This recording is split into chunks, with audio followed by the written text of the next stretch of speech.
Olá a todos, me chamo Henrique e vou apresentar aqui como é que nós implementamos o projeto da memória LIFO. Os integrantes do grupo estão aí na tela e, primeiramente, vamos relembrar aqui qual era o objetivo, o que tinha que ser feito. Bom, tinha que ser projetado, primeiramente, né, o projeto de uma memória LIFO. Que como funciona a memória LIFO? Você vai inserindo elementos aqui nessa memória e o último elemento a ser inserido vai ser o primeiro elemento a ser exibido. Existem sinais de controle aqui para essa memória LIFO, como é o caso de WR, que serve para escrever, e RD, que serve para ler. E tem também sinais para dar o clear, claramente, na LIFO. E existem também sinais de flags aqui, né, que simbolizam se a LIFO vai estar cheia ou se vai estar vazia. E tudo isso para passar depois para um conversor de BIM-BCD e ser exibido no display de 7 segmentos. Então você insere dados na sua memória LIFO, apertando a função de escrever, e aí depois, quando você quer ler esses dados, eles vão ser aparecidos aqui. Em relação ao projeto que o nosso grupo pegou, nós fizemos algumas mudanças. A primeira mudança foi na máquina de estados, em que nós alteramos para esses seguintes 4 estados aqui, com essas transições. A nossa máquina de estados depende somente de WR e RD, que são os sinais de controle da LIFO, em que primeiramente vai iniciar no estado início, né? E quando apertado o botão de Write, ele vai para escrever. E ele vai ficar nesse ciclo, entre escrever, esperar e ler, escrever, esperar e ler. Se ainda Write, né, que é o botão de escrever, for pressionado, ele vai manter no estado de escrever. Se não for pressionado esse botão, então ele vai para o estado esperar. Nesse estado esperar, ele espera aqui, de acordo com essa condição, né, WR XNOR RD. Se essa condição for atendida, ele mantém no estado esperar. Se não, se for pressionado RD, ele vai para o estado ler, WR ele vai para o estado escrever. E a mesma lógica se repete aqui para o estado ler. Enquanto for pressionado RD, fica no estado. Se não for, ele vai para o estado esperar. Nós fizemos essa lógica para que os contadores só funcionem no estado escrever e no estado ler. Esse aqui foi o jeito que ficou a nossa memória LIFO. Aqui está o nosso bloco de controle, em que possui a nossa máquina de estados. E como saída tem esse em R e em W, que eu vou mostrar aqui nos próximos slides, que eles servem para ser o enable dos contadores. Que nem eu falei, esses contadores eles só vão funcionar em determinados estados, né? Que é o estado de escrita e leitura. E esse aqui serve para controlar isso. Dois contadores, diferente do projeto original, que tinha só um contador, nós vimos aqui que era necessário ter dois contadores. Foi um jeito melhor que a gente achou de implementar, que um contador controla o ponteiro de escrita e um contador controla o ponteiro de leitura, em que o ponteiro de leitura ele está um atrasado, né, do ponteiro de escrita. Bom, a partir disso é necessário então o nosso banco de registradores, que é composto por esses 3 blocos aqui, esses blocos aqui restantes, na verdade, o demux, o banco, essa pilha, o mux, em que eles fazem todo o registro e todo o endereçamento correto dos registradores, né, na hora de inserir e retirar os dados. E esse reconhecer pilha aqui, ele serve para indicar nossas flags aqui da máquina cheia e da máquina vazia. Ele vê qual foi a última operação a ser feita, né?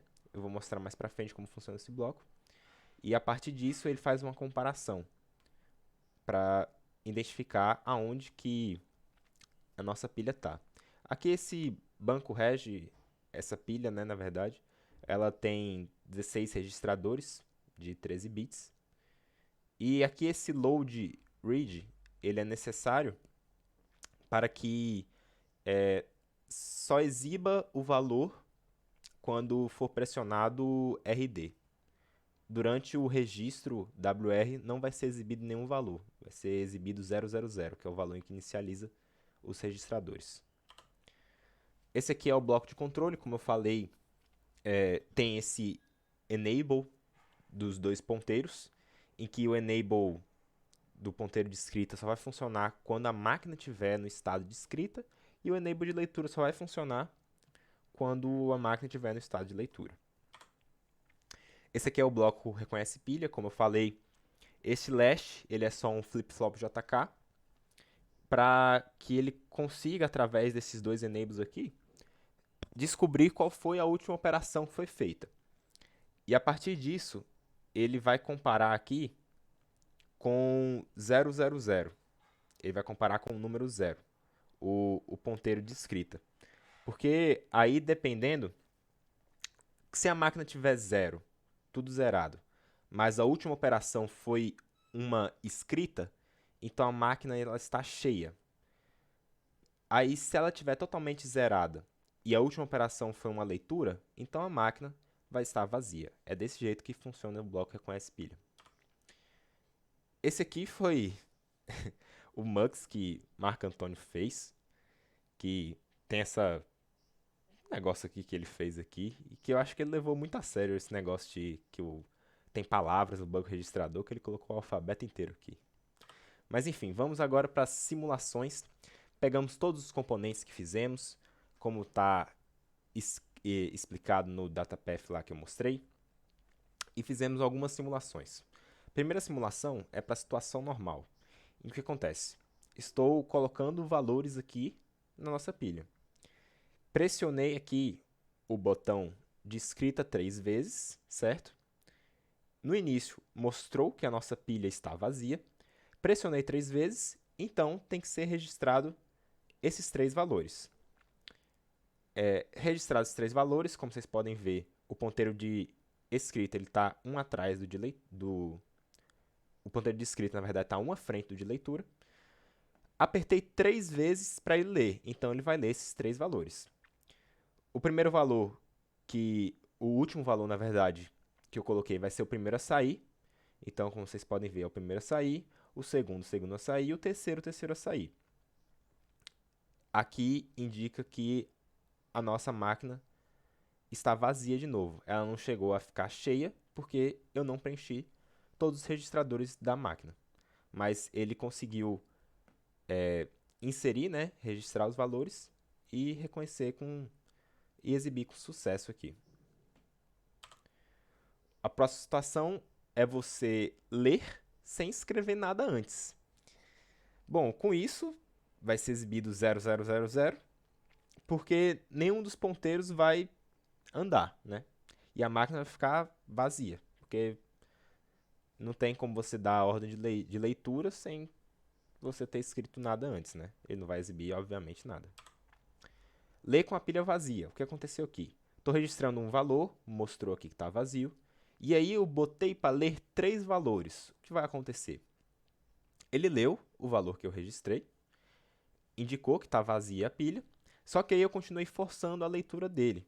Ele exibiu 000, porque não tem nada, e aí isso acaba que não vai mostrar nada também na nossa pilha, né?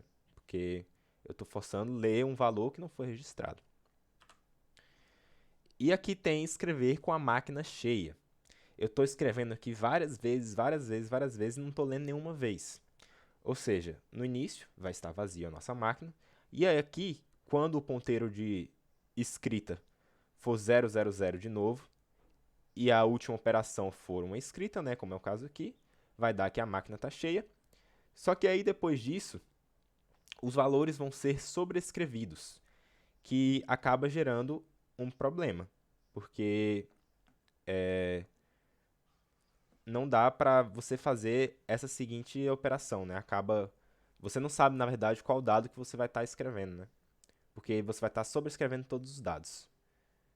Mas, bom, essas foram as simulações feitas, né?